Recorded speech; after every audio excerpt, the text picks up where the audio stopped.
Gasull.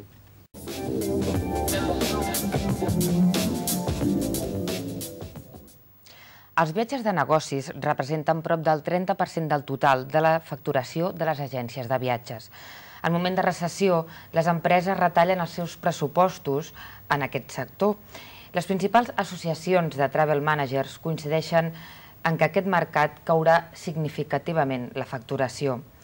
La ciutat de Barcelona s'ha situat en els últims anys com a punt de referència internacional en el turisme de negocis. L'impacte econòmic que suposa per a la capital catalana supera els 1.700 milions d'euros.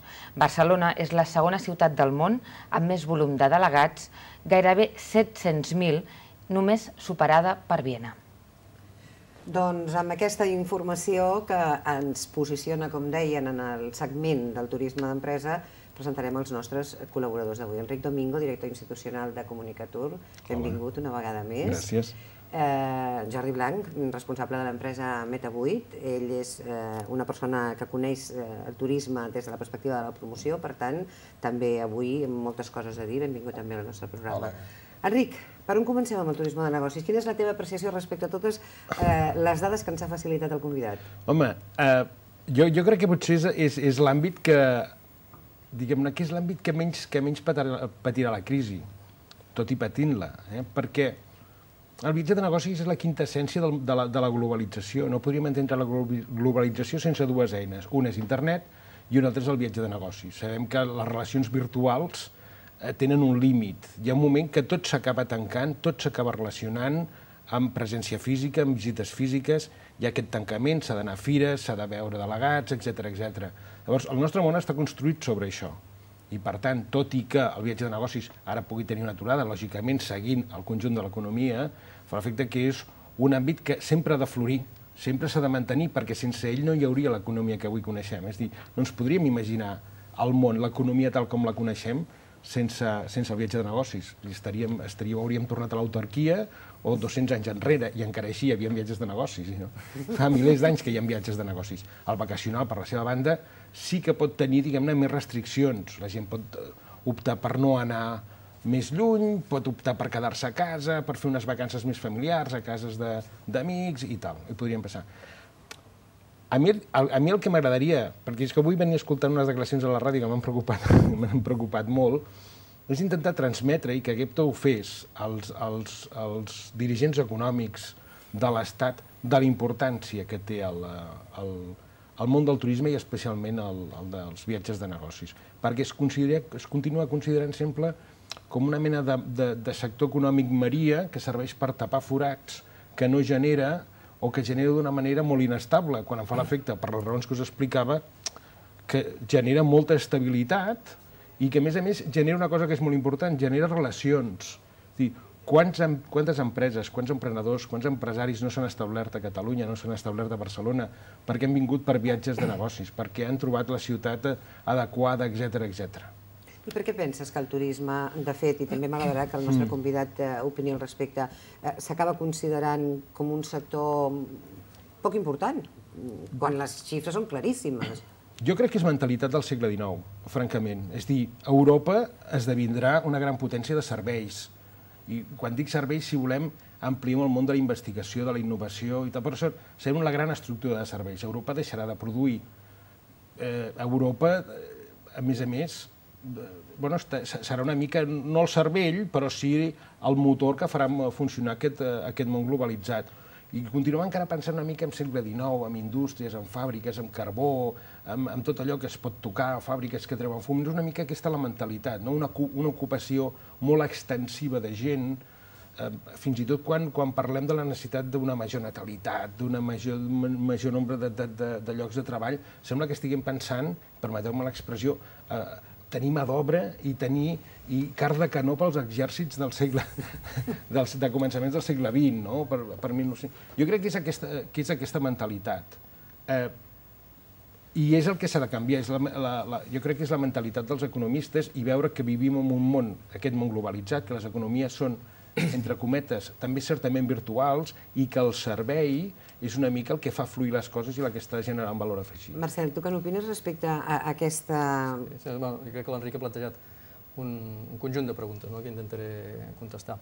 Primerament, és cert que és una activitat important, abans la Carme és una tercera part, diguéssim, de tota l'activitat de viatges.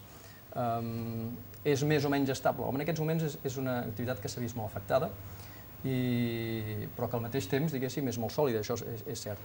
També és cert, i això és una dada a tenir en compte, que de la mateixa manera que el viatge individual es pot recuperar, perquè, diguéssim, en funció de la situació, les famílies estaran en disposició de fer una despesa superior i inferior, la integració de totes aquestes eines que us deia abans, dels aplicatius tecnològics, de les polítiques de viatges que en moments d'eufòria les empreses no han volgut introduir, una vegada estan establertes, farà que segurament el creixement del volum de negoci no sigui el mateix. De totes maneres, és cert, és molt estable. I és tan estable que fins i tot en mercats que pensem que estan molt vinculats al tema, diguéssim, de les noves tecnologies, on, per exemple, les videoconferències ja fa temps que tenen un cert impacte, els mateixos executius, diguéssim, s'han sublevat, per dir-ho d'alguna manera, perquè, escolta, ja n'hi ha prou, nosaltres necessitem veure els nostres clients, necessitem altres llocs. A nosaltres ens preocupa poc això, ens preocupa més la capacitat d'innovar i estar al costat de les empreses i poder generar aquesta capacitat de fer negocis. Al final, el nostre negoci és un negoci, diguéssim, de generar relacions, en molts casos, a través del transport, però amb un aspecte més ampli. Per tant, sí que té un bon futur, té un futur diferent del viatge individual, això en primer lloc. Després plantejaves el tema, diguéssim, de l'administració, que potser és desconeixedora d'això, d'aquesta realitat. Home, del turisme de negocis jo crec que n'és força desconeixedora, si més no, d'una part important, que és els emissors. Nosaltres som un grup d'agències fonamentalment emissores, però, com tu ben dius, aquesta relació de les empreses genera una part molt important de negoci. L'enfocament de l'administració està molt vinculat al receptiu i és normal que sigui així. El que passa que moltes vegades, diguéssim, menys té aquesta altra part, també és cert que nosaltres no l'hem anat a buscar. Jo crec que en el cas de Gepta en particular, però no és una cosa tampoc, diguéssim, molt allunyada del que fan moltes de les empreses de les nostres característiques, es té una dinàmica pròpia, és a dir, nosaltres no estem pendents del que fa l'administració, es té contacte amb l'administració, de fet Gepta té una part inclús de lobby a nivell europeu, una secretaria permanent, però estem més pendents, diguéssim, de qüestions marc. Al final, les empreses han de tenir una dinàmica pròpia capaç de resoldre els seus propis problemes. I moltes vegades el CERT, potser en aquests moments és un moment delicat per dir aquestes coses, però tenen una agilitat superior per resoldre els seus problemes. Superior a la que pot, diguéssim, aportar l'administració. Potser és un moment on això es pot qüestionar més que en d'altres circumstàncies. Jo, si més no, ho veig així. I respecte, sí, potser l'última part, respecte al rigor o amb la serietat amb què es considera la feina que es fa en el sector turístic per part de l'economia, per exemple, en general, o de crítics d'economia, que en definitiva és el que proposava l'Enric. El que passa que, Enric, jo el que veig és que, clar, això és una qüestió que, a la meva opinió, va molt vinculada a un fet històric, de com apareix el turisme a l'estat espanyol, de quina és la base que sustenta el turisme a l'estat espanyol, i és cert, i hem d'assumir, que en molts casos ha estat una activitat econòmica que ha tingut, si vols, que ha estat menys acadèmica, ha tingut models de negoci molt més esporàdics i moltes vegades inclús especulatius. I llavors això el que fa és trastoca o et fa tenir una anàlisi a vegades poc rigorosa del sector. Al sector hi ha empresaris de tot tipus, hi ha empreses de tota mena, hi ha empreses líders en el món, per no entrar al nostre sector, però en el mateix de l'hostaleria tenim empreses líders. El que passa és que és molt cert que és un sector que ha crescut d'una forma diferent. I això ha passat amb totes les administracions de l'estat espanyol. Això com es canvia? Doncs jo crec que es canvia amb el temps. Només hi ha forma de canviar-ho amb el temps i aquesta crisi pot ajudar, com deia abans, que potser a través d'un cert sanejament del mercat la visió de les empreses sigui diferent perquè quedaran empreses diferents de les que hi ha avui. És una selecció natural respecte a aquells que sàpiguen controlar el seu propi negoci. Jordi Blanc.